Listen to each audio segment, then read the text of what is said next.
Hello guys, bakunzi ba Kiyago Media TV, ni Julian kuri mikro gerekezo ya 21 ukwezi kw'icumi. Hakaba haba urukino ruhuza aba DJ n'aba star mu Burundi bose, aba musician ko musanzwe mubizi.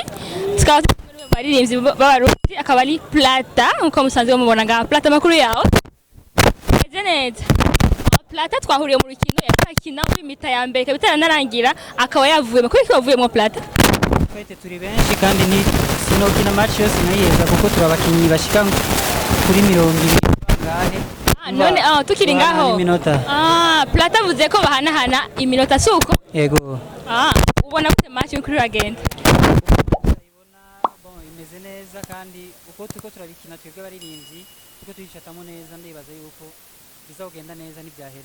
Plata ariko rayikiziga baririmbye ko baza gutsinda aba DJ. Plata tuko turabaha abantu benshi ngaha bakora kurikira urukino uko tubibona. Kiyago Media TV nko so ravye ko cyangwa araza kuna muindi mita. Koza twese abafite umwanya baje abatafite umwanya ntibaje. Petetre arafatiwe n'ibintu.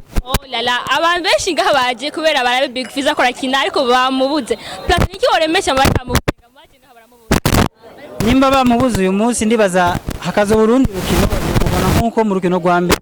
Muri mu rukino rwa mbere muri Ale yarahari. Yarahari Petetre yarafise umwanya ariko ubu Petetre nta mwanya afise ko sibenye bataje. Ni benshi bataje.